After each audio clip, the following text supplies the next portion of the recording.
I feel like you guys are going to get quite rowdy about this part, okay? About this part, yeah. Yeah. Okay. So, you might have seen some posts come out recently that are discussing the possibility of Warner Brothers being purchased by some either company or money fund in Saudi Arabia. Of course, I did discuss this a couple of weeks back because there were early indications that this was going on, but it was like really in the territory of rumor, okay? But we did mention this. It does appear to be true. So let's read this article, which, by the way, is on the fucking New York Post. So it's like as real gets. Comcast CEO Brian Roberts travels to Saudi Arabia as he explores bid for Warner Brothers Discovery. Comcast CEO Brian Roberts recently visited Saudi Arabia as he has been exploring a possible bid for Warner Bros. Discovery, according to a source with knowledge of the matter. While abroad, the exec met with reps from the Middle Eastern country's deep-pocketed public investment fund, Puck News reported Tuesday. That was a big thing. Matthew Bellany put this out on Tuesday. It did make some waves and caused the follow-up here from the Post. The trip coincided with a high-profile dinner the Simon Wiesenthal Center hosted on October 30th to honor Warner Brothers Discovery CEO David Zaslav for his combating anti-Semitism. Okay, kind of interesting there. Now, the point is, this guy was supposed to be at that kind of, you would have imagined this dude would have been at that sort of a presentation, but he wasn't. And that was the first thing that tipped people off as to like, wait, what's going on with this guy? And then they found his whereabouts. Roberts has been interested in buying Warner Brothers Discovery through President Trump favors Skydance, as the Post previously reported. Zaslav wants to spark a bidding war for Warner Bros. Discovery, believing there's a lot of big male energy among potential bidders for his media company.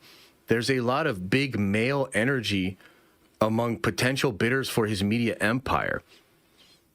I'm not exactly sure what that means. That probably speaks to some of the framing around the earlier reports that, like, Paramount sees the brand as going into middle America. I'm not sure exactly what that means.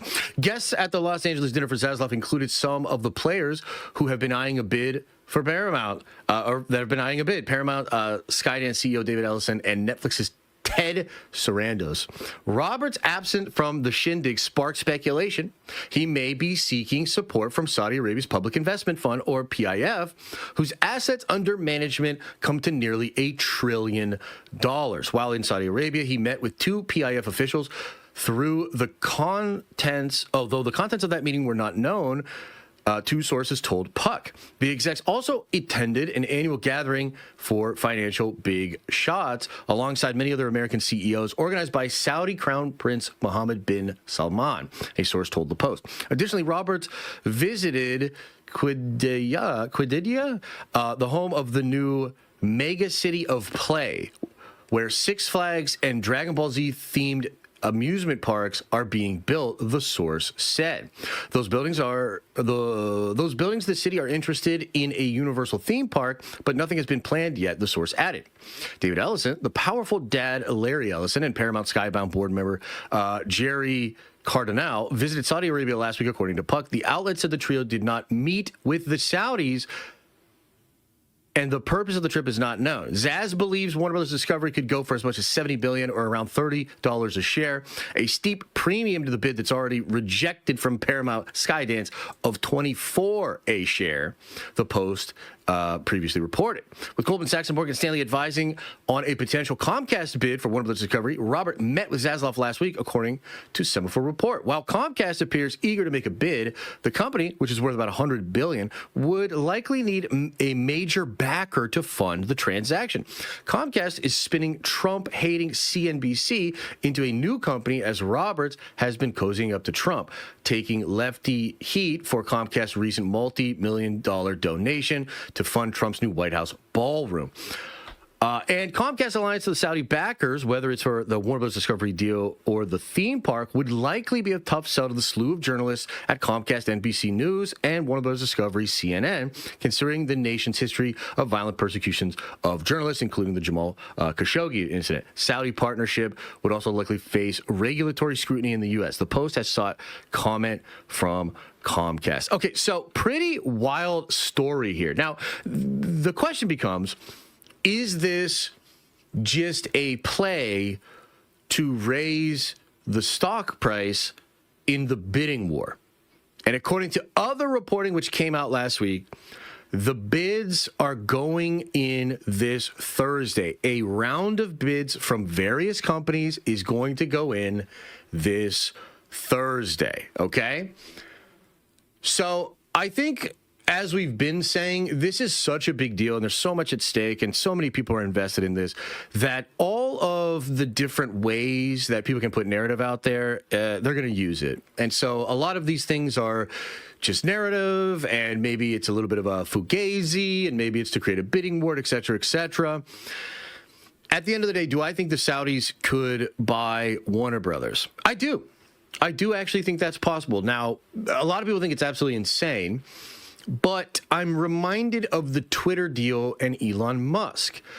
And I think, this is what I said before too, by the way, I think there's a scenario in which the PIF makes an over offer that the board and Zaslav may have a fiduciary responsibility to accept.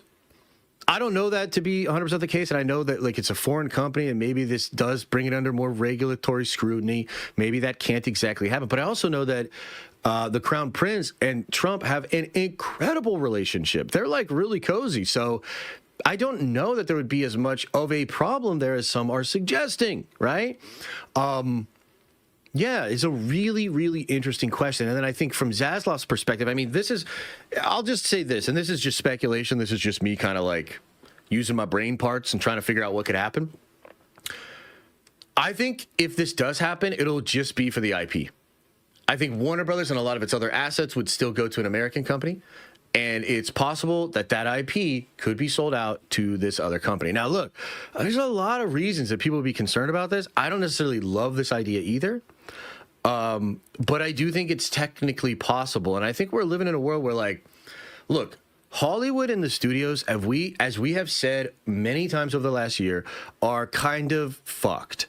And you know, you look at the blockbusters this year, and I'm watching a lot of this because I follow a lot of the people that, you know, follow the box office, et cetera, et cetera. And yeah, without like Minecraft and a couple other big hits that happened, I think Lilo and Stitch, the box office this year would look even worse. And there's real questions on whether theatrical has a future, especially in its current form, you know? You know, this is actually something else that Matthew Bellany has been speaking about in Puck. He just did a big article about how he's sounding the bell on the Titanic, that even with some of these big hits, and Warner Brothers had a pretty good year as compared to some of their other years, they're kind of screwed. And I think a lot of this is going to go to other, like this IP is still valuable, but the theatrical system, Hollywood itself, that model may not be what it is. And if the parks or whatever the kingdom feels they could do with that IP is more in line with the way that consumerism is going to go in the next 5 to 10 years, again, I could see a scenario in which this happened. I mean, everybody has an opinion about this, and there's some people that think this would be better than Paramount. Some people think Paramount would be the worst case scenario. Some people think Netflix would be the worst case scenario. But I think if you take a step back, it's just probably fair to say that there's not really a lot of good scenarios for them. And that's because things are changing wildly. And it's either going to be a tech company or a company that wants to become a tech company, or it's going to be a public fund of, the Middle Eastern kingdom company that has almost unlimited resources. Like, look at the way some of this other stuff is going, you know, whether it's golf, baseball, soccer, big money is being used right now to sort of shift the controlling entities for some of these organizations, maybe some of the pieces of these organizations. Like, that's something that's happening worldwide. So I wouldn't rule this out completely, but I actually don't think this is what is going to happen. I think this is probably Zaslav doing this to try to get that stock price up, and maybe even using some weird tactic where like an American company would be incentivized to spend a little bit extra money to keep that in America. You know what I mean? I don't know for sure, but like that almost feels like potentially some leverage that's being applied there. So fascinating story. And then of course the other angle, the one that's really going to piss everybody off except my Snyder bros, is we got to talk about the possibility that out of this insane scenario, the Saudis would actually allow Zack Snyder to restore the Snyderverse. And I got to say, and maybe I'm speaking out of class, maybe I don't know what I'm talking about, but I think the Saudis are the most likely party to do that. For sure. 100%. They have a relationship with Zack. I think Zack's always been, he's always done incredibly internationally, and his very crazy visual style has always appealed to a lot of people all around the world. You know, I was just noticing this new movie coming out of India by the guy that made RRR. I forget exactly the name of it, but the visuals are blowing me away. And I see a lot of Zack Snyder inspiration there. And like, I just think whether we're talking about anime and its prevalence in Japan saying we're going to make a $130 billion industry out of anime by 2030. And that's like very different than the cultural philosophy that they've used with anime over the last 50 years. India, you know, really stepping up with a lot of their high level productions and films. China making massive movies that are dominating global markets. Things are changing, things are shifting, and within that scenario, if there's anything that could happen, and I got to be honest with you, I think that Snyder's stuff would compete better than Gunn stuff in that kind of a scenario. I mean, technically speaking, we already have the evidence of this. Gunn stuff literally has never done as good as Snyder stuff, ever. But even still, you know, if you want to be really fair, and I thought, by the way, Dan Murrell did an absolutely incredible breakdown of Man of Steel versus Superman as far as the box office, and I think that Dan's point is so accurate. The TLDR, they basically did about the same, and that means they both underperformed. But even still, it's like, yeah, obviously I think Snyder stuff was doing way better internationally. Obviously, look at the numbers. So there's something about Zack's style, and there's something about it that would be absolutely incredible. And then you say, oh, but they'd never restore the Snyderverse. Cavill would never come back. Fuck out of here. I bet he would. Affleck would never come back. Oh, really? Have you noticed what's going on in Hollywood, guys? Have you noticed what's going on? I don't know. I think a lot of actors are probably more open to coming back to big roles, especially like ones that could, you know, get them a lot of money, right? So, look, it's crazy. It's a fanboy dream, but I got to tell you this, like, seriously, this would, because I remember, do you guys remember when George Miller was going to do Justice League? We're about to talk about Man of Tomorrow and Gunn's plans, and it really seems like they're going full steam ahead. And it feels like we're going to get Man of Tomorrow, but it also felt like we were going to get George Miller's Justice League. And you know what happened then? I believe it was leadership change, or there was an acquisition or something, and then that movie gets killed, right? They had suits, they had shot footage. Like, dude, George Miller's Justice League was a real thing, and it went away completely. Whatever happened to the Man of Tomorrow, the Nicolas Cage Superman, right? Like, if either Netflix, Paramount, or the Saudis buy, or Comcast, if they buy Warner Brothers within the next few weeks, nothing can stop them from canceling Man of Tomorrow and rebooting. That's what happened to the George Miller stuff. So this could happen, and if it happens, I think a lot of people would freak out. But I would not be one of them. I would cheer it, man. I would support it. I would make content about it. I think it would be absolutely epic and incredible. I'll never let go, Jack. Restore the Snyderverse. Okay, that's a pretty controversial, crazy topic. What do you guys think of that? Let's see what the chat has to say about this for a little bit, and then we'll move on to the next topic, which is still DC. We're going to talk about Man of Tomorrow. What do you think?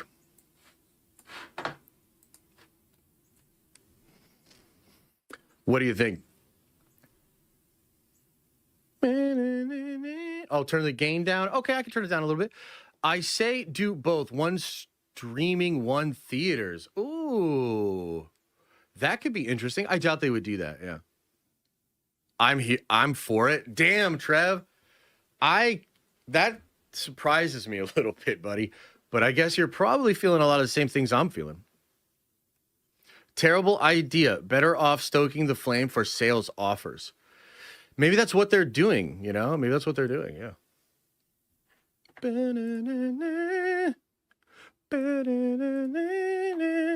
Corn Sweat greater. I think Corn Sweat was a great Superman, and still is, if he still is.